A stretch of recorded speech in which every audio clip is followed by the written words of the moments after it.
Hey, how are you? We're about to talk sugar addiction. So, if that seems like a topic that is of interest to you, then stay on.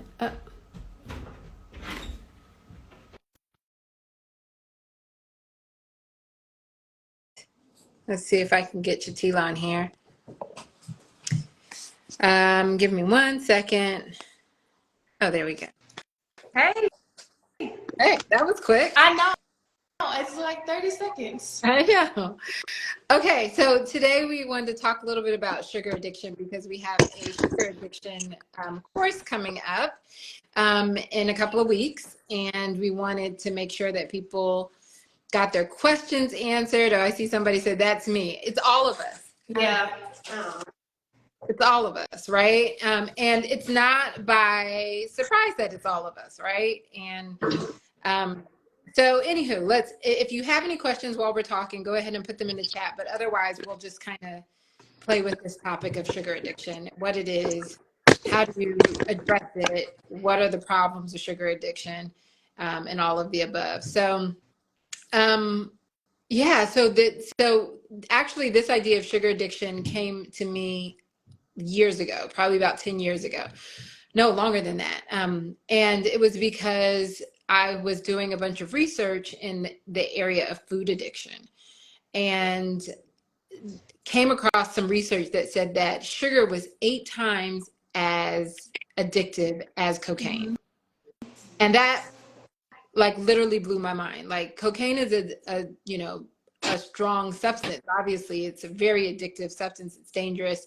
And the idea that sugar could be as addictive as cocaine blew my mind. And I dug more and realized that it was not only true, but it's something that I think most people can relate to. But even if they didn't understand the science, they know that they're addicted, right?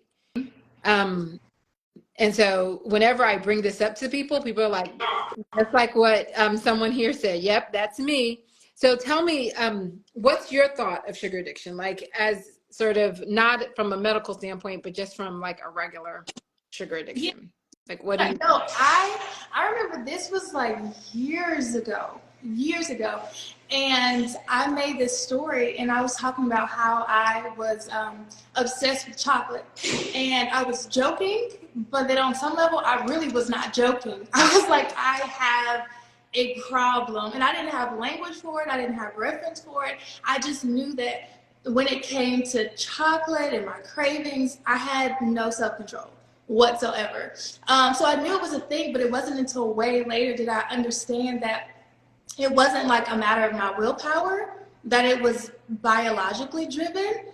Mhm. And that kind of really blew my mind. And then, like you were saying, that research about it being more addictive than cocaine, I'm like, well, this is why. This is why I couldn't put down that chocolate bar or my ice cream or whatever, my cookies.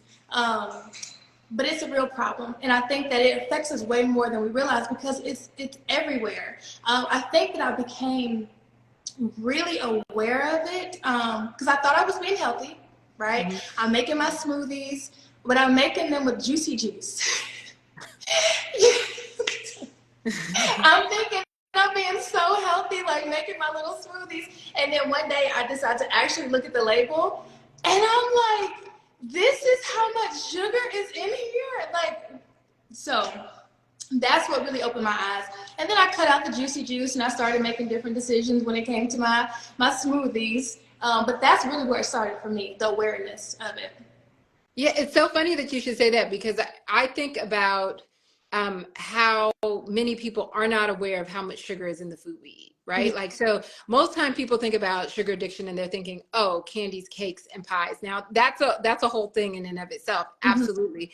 But then there's also just things like bread and juice, right? Like I used to get into these discussions with people about how juice is not a health food.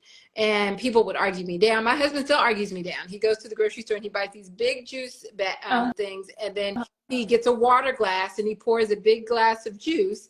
And I'm just like, this is not a health food. But he has been taught, like so many people, like I was taught, like I was raised as if, juice is something that's really healthy, not realizing that Mm-hmm.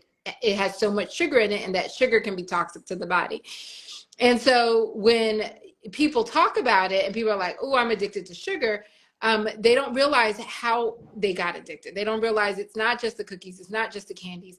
It's in almost every food. 80% of the foods in the grocery store have added sugar in it. That's like you walk into the grocery store and you go down the aisles and you can bet your bottom dollar that they have added sugar. Now there's natural sugar in like fruits and things of that nature, but I'm talking about where you are adding extraneous like high fructose corn syrup, or even the what we would consider the good sugars, the coconut sugars or the maple sugar, but it's added to make things sweeter, things that should not necessarily be sweet, like sausage. Like, why do we need honey sweetened sausage? Why do we need ketchup that has honey in it? Why do we the number of foods that have sugar in it astounds me. And it makes me wonder, oh, well, there's no wonder why everybody's so addicted. It's because we eat it in just about everything. Yeah. And so, yeah, go ahead.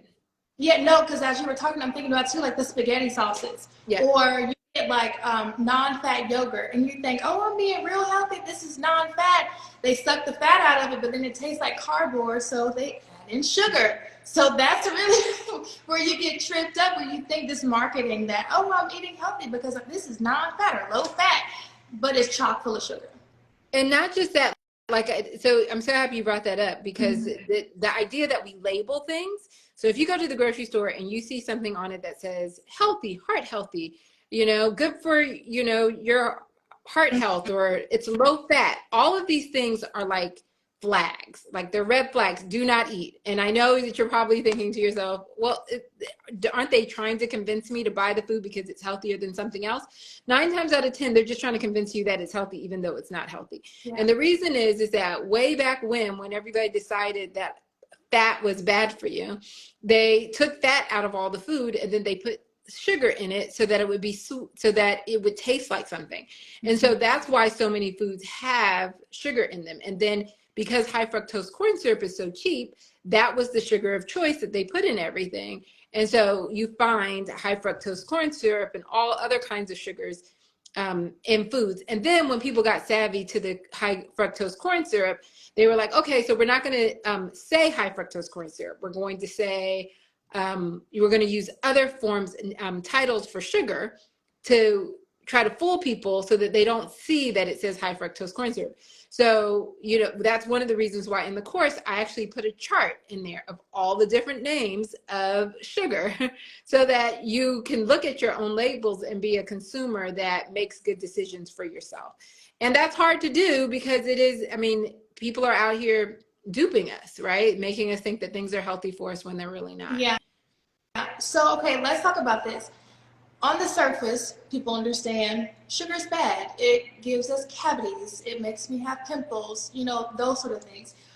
But let's go deeper and talk about like the biological reasons that this is so hazardous, and how the bacteria in your gut are feeding off of these sugars, which now you start talking about your mood is off, your sleep is off. You don't have clarity, you have brain fog, all these things. So let's talk about the biological hazards of the sugar, but also the biological benefits of removing them from our diets. Good question. Thanks. Thank you. So what's interesting is that there are the spectrum of side effects of having too much sugar is wide, right? It can range anywhere from just not being able to sleep at night to being cranky to diabetes to heart disease to kidney failure, right? Like the spectrum is huge. And so a lot of people don't recognize the impact that food is having on their bodies. And particularly because my area of interest is hormones, with the effect that it has on your hormones, right? So the biggest thing that happens when you eat too much sugar is it spikes a hormone called insulin. And insulin, you might know from diabetes, right? So type 2 and type 1 diabetes, they tend to have an insulin problem. But what a lot of people don't realize is that they think that this is a sugar problem, but really it starts off as an insulin problem. And that high insulin actually causes you to store fat. It causes you to develop coronary artery disease, which leads to heart disease and strokes. It leads to diabetes. It leads to full body inflammation. It leads to leaky gut, which can also lead to autoimmune disease. So it's this one inflammatory hormone. When it's too high for too long, because you're eating sugar all day long in every food that you eat, that causes all these problems. And so it can manifest in a lot of people as disease, but it can also manifest as just symptoms of fatigue and irritability and other hormonal changes. And like you stated, gut health, right? So this is not the time to really talk about the connection between hormones and gut, but sugar in and of itself, when your bacteria in your gut, which are super important, when they get a taste of sugar, then more bacteria that like sugar, they tend to light up, they tend to increase.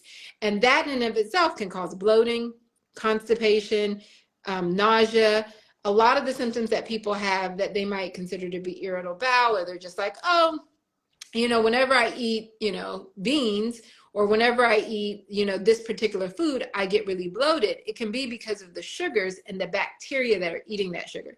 So just like you said, and I try to get this across to most people, a lot of people think that sugar addiction is really about willpower, really about, oh, I just can't stay away because there's something wrong with me.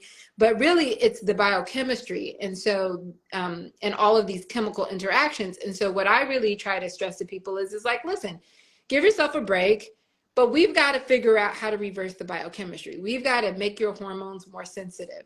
We've got to change the way your body responds to sugar so that when you're going forward, you don't have to fight so hard to avoid these foods. Because right now what people are saying, I'm addicted and I don't really know what to do. I'm being driven to eat foods that, even though I know that they're not going to help me, and I just don't have the discipline to be able to abstain from these indefinitely, or and I use the word indefinitely, but I don't really mean that. But you don't have the willpower to be able to stop. And really that's not the strategy. The strategy is not willpower, at least not like indefinite willpower. It's like, let's do some things to balance your hormones, to change your microbiome, and get you to a place where you can decide you want food as opposed to food deciding it wants you. And that takes us 3 weeks. You can do that in 3 weeks. You can retrain your body. You can retrain your taste buds. You can retrain your hormones. You can retrain your bacteria in your gut in 3 weeks. So let's go a little bit into that process and what that actually looks like. You say, okay, we're going to retrain your body, your taste buds, even your mindset. What is that generally? Like, what does that look like, that process? Yeah, so it's, your body does what it's used to, right? With anything. If you think about how you eat because somebody taught you how to eat this way, you started eating this way, and then you just never challenged it. And so your body got used to eating a certain way. The bacteria adjusted, your hormones adjusted, and now you're in a position where you are just doing what you're used to and it feels natural. What we have to do is we have to challenge that natural state, that state that feels normal to you. We have to challenge that by removing some of the foods that cause you discomfort. And the idea here is we remove these foods for a short amount of time to allow your taste buds to readjust, because your taste buds, they adjust to how much food that you eat. Like if you think about it, you think all around the world, people eat different types of foods. The reason different people have different palates for different foods is because of the foods they eat. So if you go to certain countries, they eat more bitter foods. So you give them bitter foods, they like bitter foods. Other places like America, we have this fascination with sweet. So we have to have sweet in everything. So the goal here is to train our taste buds so that we don't, so we're not consistently needing this high intake of sugar. So we do that by removing these foods out of your diet for a short amount of time to allow those taste buds to rebalance. The other thing is I talked about that hormone insulin. So insulin gets high when you're eating all day and when you're eating sugar all day, right? So we never give our liver a break, particularly when people are like, you need to eat 6 small meals all day long. And it's like, no, your pancreas needs a break. You need to give your pancreas an opportunity to calm down and that insulin levels to drop. How do you do that? You do that by eating, 3 meals a day and not having snacks in between. And during those meals, not having things that are very high in sugar. After you do this for enough time, your body can reset. And then at the end of that, you don't have those biological cravings that you might have had. And as long as you understand, now that my body's at its baseline, let's see how sweet is just enough for me.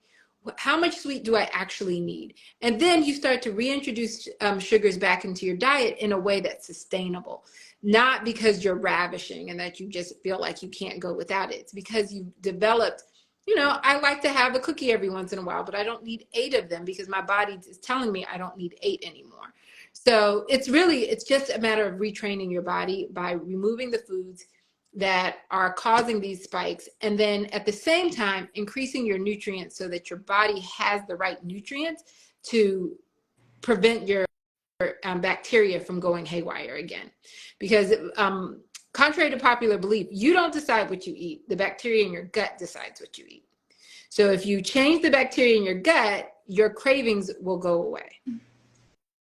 Yeah, so I love that you said that, because one thing that I remember learning was that we are more bacteria than we are anything. Then we have DNA. Then we have human cells and human DNA. Think about, like, we are more of the little bacteria colonies that are living inside of us. So we really have to think about this and the impact of how they are operating, how they're interacting with our cells, our DNA, and how that's affecting us overall. But I love how you talked about how basically we become desensitized to the amount of sugar that we are ingesting. And so we eat more and more, which of course compounds these effects. So as people go throughout this course and they remove the sugars, then you're able to taste the natural sweetness in sweet potatoes or your grapes. You don't need this large amount of sugar anymore. So to sign up for this program, to learn more about this program, there's a link actually in Dr. Peoples' bio, Cocaine in My Cookies. All the information is there. And actually the first 10 people, they're gonna get 20% off of the registration. So if y'all are interested, if you wanna go throughout this process, work with us, go throughout the sugar detox, then make sure that you check out the link in her bio. Anything else? I know you got to jump off here soon. Yeah, no, I just, if you have questions, if you have any questions, send us a message, respond to any of the things on my social media, my comments. I like it when you respond in the comments because I'm able to answer that question for everybody. So all of you, I know you have good questions. So post them in my Instagram and I will answer them, or, send me a DM. I'll answer it in a story or something like that. Or you can hit up Chatila as well. So if you don't follow Chatila, also check out Chatila and send her a message and ask her what she thinks about whatever it is that you have going on. So either one of us can answer those questions for you. And we are super excited to have this launch. I literally created this program because, well, for a lot of reasons. Let me tell you really quickly. The first is because so many people suffer from sugar addiction. It doesn't matter where I go, people say that that's a problem, but really because I help people change their behaviors. And I find that part of that is not just about willing through. It's about creating a body that can do this easily. And sugar addiction, I think, is the best place to start. So if you're trying to get healthy, if you're trying to figure out how to eat better, the first thing you want to do is reset your palate, reset your hormones, your insulin, and a sugar detox is the best way to do that. And then, you build upon that. So anyway, that's all I've got for today. I got to go to soccer practice with my son. So I appreciate you, Chatila. Thanks for showing up again on a Tuesday. All right. And we're here every Tuesday. Yeah. Every Tuesday, 6 o'clock Eastern. All right. Talk to you later. See you next week. Bye. Bye.